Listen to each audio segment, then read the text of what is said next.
Praise the lord. మన ప్రభువును మన రక్షకుడైన యేసుక్రీస్తు వారి బలమైన నామంలో మీ అందరికీ మా హృదయపూర్వక వందనములు. ఈరోజు దేవుని వాక్యము, సింహాసనాసీనుడై ఉన్నవాడు ఇదిగో సమస్తమును నూతనమైనవిగా చేయుచున్నానని చెప్పెను. ప్రకటన గ్రంథము 21వ అధ్యాయము 5వ వచనము. Who was seated on the throne said, Behold, I am making all things new. Revelation chapter 21 verse 5. ఈ రోజు కొరకు దేవాతి దేవుడు మనకు అనుగ్రహించిన వాక్య భాగమును బట్టి ధ్యానించుకుందాము. ప్రభునందు ప్రియమైన సహోదరి సహోదరులారా, I wish you A happy new year. నూతన సంవత్సర శుభాకాంక్షలు తెలియజేస్తున్నాను. మీ అందరి జీవితాల్లో ఈ యొక్క కొత్త సంవత్సరమైన 2025లో గొప్ప కార్యాలు జరగాలి అని కోరుకుంటున్నాం. అయితే ఈరోజు వాక్యమును మనము గమనించినట్లయితే దేవుడు సెలవిస్తున్నారు, సమస్తమును నూతనము చేస్తాను, చేయుచున్నాను అని. వాస్తవానికి నూతన సంవత్సరం అనగానే ఈ లోకంలో అనేక మంది ఆశించేది ఏంటంటే, ఈ సంవత్సరమైనా మా జీవితంలో మార్పు వస్తుందా, ఈ కొత్త సంవత్సరమైనా మాకు కలిసి వస్తుందా, ఈ యొక్క కొత్త సంవత్సరంలోనైనా నా వివాహం అవుతుందా. ఇలా మనము మాట్లాడుకుంటే ఒక్కొక్కరికి ఒక్కొక్క విధంగా ఈ న్యూ ఇయర్లో వారు అనుకున్నది జరగాలి అని కోరుకుంటారు కదండి. అయితే మన దేవుడు సంవత్సరములు జరుగుతుండగా ఆయన తన కార్యములను నూతనపరిచే దేవుడు. ఆయన ఈ లోక సృష్టికర్త. వాక్యం సెలవిస్తుంది ఆయన సింహాసనాసీనుడు అని. ఆయన యొక్క సింహాసనము నిత్యమైనది. ఆయన ఎప్పుడూ కూడా తన సింహాసనము మీదనే ఉంటాడు. 5 సంవత్సరాలకు ఒకసారి దిగిపోయి మరలా ఎక్కే సింహాసనము కాదది. ఆయన యుగ యుగములు తన సింహాసనము పైన ఉంటాడు. అటువంటి దేవుడు మన జీవితాలను ఈ నూతన సంవత్సరంలో నూతనముగా చేయడానికి, శుభప్రదముగా మనకు మన కుటుంబాలకు ఆశీర్వాదకరంగా మార్చడానికి రెడీగానే ఉన్నాడు. అయితే అదే సమయంలో మనము రెడీగా ఉన్నామా? అనేక మంది న్యూ ఇయర్ అనగానే ఏదో ఒక నిర్ణయం తీసుకుంటారు. అది ఈ సంవత్సరం నుండి ఎలా అయినా ఇంప్లిమెంట్ చేయాలని కోరుకుంటారు. కానీ 2 రోజులు 3 రోజులు చేసి మరలా పాత జీవితమే, మరలా అదే పని, మరలా అవే అలవాట్లు కలిగి వెనక్కి వెళ్ళిపోతారు కదండి. కానీ దేవుడు మనల్ని నూతనముగా చూడాలి అనుకుంటున్నాడు. దానికి గాను మనల్ని మనము దేవుని యొక్క సన్నిధిలో సమర్పించుకోవాలి. ఆయనకు లోబడాలి, ఆయన మాటలకు విధేయించాలి. వాక్యం సెలవిస్తుంది, ఎవడైనను క్రీస్తునందు ఉన్న ఎడల వాడు నూతన సృష్టి, పాతవి గతించెను, ఇదిగో సమస్తమో నూతన మాయెను అని. ఈ వాక్యము మనకు చాలా క్లియర్గా అర్థమయ్యేలా చేస్తుంది. ఏంటంటే, ఎవరైనా తమ జీవితాలను మార్చుకోవాలి అంటే, తమ జీవితంలో దేవుడు నూతన కార్యాలు చేయాలి అంటే, పాత జీవితం దుఃఖకరమైన, వేదనకరమైన, అనారోగ్యకరమైన, అశాంతితో ఉన్న ఆ పాత జీవితం లేకుండా సంతోషకరమైన జీవితం కావాలి అంటే ఆయన చెయ్యగలడు, ఆయన మార్చగలడు. కానీ వారు క్రీస్తులో ఉండాలి, ఆయనలోనే వారు ఉండాలి. అప్పుడు మన జీవితాలు తప్పకుండా సందేహము లేకుండా నూతన పరచబడతాయి. ఈ మాటలు వింటున్న ప్రియమైన సహోదరి సహోదరులారా, నీవు ఈ సంవత్సరం తప్పకుండా నా జీవితం మార్చబడాలి అని నువ్వు ఆశపడితే దేవునితోనే ఉండు, ఆయనను అంటిపెట్టుకొని జీవించు. ఎన్నో నీవు ఊహించని అద్భుత కార్యాలను చూస్తావు. రూతు తన యొక్క పాత జీవితాన్ని, తన యొక్క పాత ఊరిని వదిలివేసి దేవుని కొరకు జీవించడం మొదలుపెట్టింది. నయోమితో బెత్లెహేము వచ్చింది. దేవుడు తప్పకుండా తన జీవితం మారుస్తాడు అని నమ్మింది. ఆ విధంగానే ఆమె జీవితం గొప్పగా, తాను ఊహించని విధంగా దేవుడు మార్చాడు కదండి. ఈ రోజున నీవు చేయాల్సింది ఏంటంటే, 2024 వరకు నీ జీవితం ఎలా ఉంది అనే విషయం గురించి ఆలోచించకు. అనారోగ్యముతో ఉన్నావా? దేవునికి అవిధేయంగా ఉన్నావా? చెడు వ్యసనాలు కలిగి ఉన్నావా? పాపంలో జీవించావా? ఆత్మీయంగా ఉండలేకపోయావా? ఆత్మీయులను కోల్పోయి ఆర్థికంగా పడిపోయి నిందలు అవమానాల చేత ఉన్నావేమో, వాటిని గురించి మర్చిపో, పాత వాటిని మర్చిపో. వాక్యం సెలవిస్తుంది, ఇదిగో నేనొక నూతన క్రియ చేయుచున్నాను, ఇప్పుడే అది మొలుచును, మీరు దానిని ఆలోచింపరా? నేను అరణ్యములో త్రోవ కలగజేయుచున్నాను, ఎడారిలో నదులు పారజేయుచున్నాను అని. నీ జీవితం నిన్నటి వరకు ఎంత భయంకరంగా దుర్భరంగా ఉన్నా సరే, మార్గము లేని అరణ్యము వలె ఉన్నా సరే, ఎడారి వంటిదిగా ఎండిపోయినదిగా ఉన్నా సరే, దేవుడు దానిని మార్చగలడు. గతించిన వాటిని మనస్సులో ఉంచుకొని బాధపడే కంటే జరగబోయే వాటిని గురించి ఆలోచించు. ఆయనలో నీవు ఉంటే ఆయన సమస్తమును నీ జీవితంలో నూతనంగా మారుస్తాడు, నువ్వు ఊహించని విధంగా మారుస్తాడు.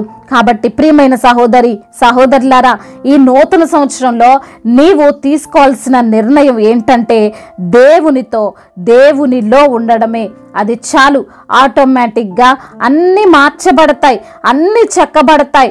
నూతనమైన కార్యాలు నీవు నీ కన్నులారా చూస్తావు. కాబట్టి సంతోషంగా ఈ న్యూ ఇయర్లోకి అడుగుపెట్టు. దేవుడి మాటలను దీవించి మన హృదయములో ఫలింప చేయునుగాక. వాక్య భాగమును బట్టి ప్రార్థించుకుందాము. ప్రతి ఒక్కరు కూడా ప్రార్థనలో ఏకీభవించగలరు. ప్రార్థన. మహాశక్తి సంపన్నుడా, మహోన్నతుడా, కృపా కనికరములు కలిగిన తండ్రి, జీవాధిపతి, మీకు స్తోత్రాలయ్యా. అయా, మా యొక్క జీవితాలలో నూతనమైనటువంటి సంవత్సరమును మాకు ధరింపజేసినందుకు స్తోత్రాలు. అవును దేవా, అవునయ్యా, 2024 అంతటినీ అయా మీరు మమ్మల్ని కాచి కాపాడారు ప్రభువా. క్షేమంగా సురక్షితముగా జీవింపజేశారు. అందును బట్టి స్తోత్రాలు అయ్యా. ఎన్నో సమస్యలు ఉన్నప్పటికీ ఆ సమస్యలన్నిటి నుండి విడుదల దయచేసి మరి ఒక నూతన సంవత్సరమును మాకు తండ్రి బహుమతిగా అందించినందుకు స్తోత్రాలు. అవునయ్యా, మరి తండ్రి మా జీవితం మార్చబడాలని, మా జీవితం తండ్రి అయా నూతనమైన కార్యాలు, అద్భుత కార్యాలు మేము చూడాలని ప్రభు అనుకుంటుండగా అయా మరి పాత జీవితాన్ని మేము విడిచిపెట్టి నీతో అనుదినము అనుక్షణము గడిపేటువంటి జీవితాన్ని మాకు దయచేయండి. ఎవడైనను క్రీస్తునందున్న ఎడల వాడు నూతన సృష్టి అంటున్నావు తండ్రి. పాత జీవితాన్ని గతించి వేసి ప్రభు నూతనమైనటువంటి కార్యాలు మా పట్ల జరిగిస్తారని అయ్యా, ఇదిగో ఇప్పుడే నేను ఒక నూతన కార్యమును చేయుచున్నాను, అది ఇప్పుడే మొలుచునంటున్నారు తండ్రి. అవునయ్యా, అట్టి కార్యాలు ప్రతి బిడ్డ జీవితంలో మీరు జరిగించండి. ఎందరైతే బిడ్డలు వాక్యమును విని ప్రార్థనలో ఏకీభవిస్తున్నారో ప్రతి బిడ్డ జీవితంలో అద్భుతాలను జరిగించండి. నూతన మేలులతో బిడ్డలు నింపండి. అయ్యా, బిడ్డల వివాహాల విషయంలో తండ్రి మీరే సహాయం చేయండి తండ్రి. గొప్ప కార్యాలను మీరు జరిగించండి అయ్యా. అనారోగ్యంతో బాధపడుతున్న ప్రతి బిడ్డకు తండ్రి సంపూర్ణ స్వస్థతను అయా మీరు దయచేయండి. ఎముకల్లో సత్తును దయచేయండి. బలహీనులను మీరు బలపరచండి. అవునయ్యా, శారీరక రుగ్మతల నుండి విడుదల దయచేయండి. అంధకార దురాత్మ శక్తుల నుండి బిడ్డలకు విడుదల దయచేయండి. మీరే తండ్రి మీ ఆత్మ చేత నింపి నడిపించమని బ్రతిమిలాడుకుంటున్నాం. వారికి ఉన్న రోగాన్ని బట్టి కాక, వారికి ఉన్న వ్యాధిని బట్టి కాక నిత్యము మిమ్మల్ని స్తుతించి మిమ్మల్ని ఆరాధించే బిడ్డలుగా అయా వారు తండ్రి స్వస్థత పొందుకునే బిడ్డలుగా ప్రతి బిడ్డను నిలవబెట్టండి. అదేవిధంగా ఆర్థిక సమస్యలను కొట్టివేయండి. రుణ భారాల నుండి విడుదల దయచేయండి. అదేవిధంగా వారి దుఃఖమును కొట్టివేసి సంతోషమును సమాధానాన్ని దయచేయండి. వారి కుటుంబంలో తండ్రి ఏలుబడి చేస్తున్న ప్రతి అంధకార దురాత్మ శక్తులను యేసు నామములో లయపరచండి. ముఖ్యంగా ఆ కుటుంబంలో శాంతి, సమాధానము, నెమ్మది, సఖ్యత, సౌఖ్యము దయచేయమని బ్రతిమిలాడుకుంటున్నాం. అదేవిధంగా నా తండ్రి ఉద్యోగము లేని బిడ్డలకు ఉద్యోగాన్ని దయచేయండి ప్రభు. అవునయ్యా, కాంపిటేటివ్ ఎగ్జామ్స్ రాస్తున్నారు, ప్రిపేర్ అవుతున్నారు, తగిన జ్ఞానాన్ని వారికి మీరు ప్రసాదించండి. అయా, వారు అనుకున్న జాబు బిడ్డలు సాధించినట్లుగా కృపను అనుగ్రహించండి. అయా, వారికి అడ్డుగా ఉన్న ప్రతి ఒక్క అయా గోడను తొలగించండి నా ప్రభు.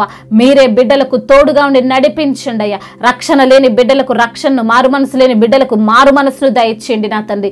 అదే విధంగా ఇంకా ప్రభ గర్భఫలము లేకుండా బాధపడుతున్న బిడ్డలకు గర్భఫలాన్ని దయచేయండి. గర్భిణీ స్త్రీలను తండ్రి మీ శక్తి చేత, మీ బలము చేత నింపండి. అదేవిధంగా నా ప్రభ ఇప్పుడే పుట్టిన చంటి బిడ్డలను తండ్రి మీరు జ్ఞాపకం చేసుకోండి. బిడ్డలకు సంపూర్ణ ఆరోగ్యము, స్వస్థతను అనుగ్రహించండి. ప్రతి యవ్వన బిడ్డను మీ చేతికి అప్పగిస్తున్నాం తండ్రి. అయా, యవ్వనస్తురాలను మీ చేతికి అప్పగిస్తున్నాం తండ్రి. ఏ పాపము వారిని ఏలకుండా ప్రభ మీ యొక్క వాక్యము ద్వారా వారి యొక్క నడకను సరిచేసుకొని నడుచున్నట్లుగా కృప చూపించండి. తల్లిదండ్రి మాటకు లోబడేటువంటి మనసును వారికి దయచేయండి. వారికి ఇష్టం వచ్చింది కాక మీ చిత్తం ఏంటో బిడ్డలు గ్రహించుకొని మరి దాని ప్రకారంగా తండ్రి మీ చిత్త ప్రకారంగా నడిచేటువంటి భాగ్యం వారికి దయచేయండి. బిడ్డలు పై చదువులు చదువుకుంటుండగా మీరే తోడుగా ఉండండి. అయా, మరి వేరే కంట్రీస్ వెళ్ళాలని బిడ్డలు ఆశిస్తుండగా వారికి ఆశగొన్న ప్రాణాన్ని తృప్తిపరచండి. కావాల్సిన అమౌంట్ విషయంలో, వీసా విషయంలో, పాస్పోర్ట్ విషయంలో అయ్యా మరి ప్రతి విషయంలో, ఇంటర్వ్యూల విషయంలో మీరే సహాయం దయచేయండి తండ్రి.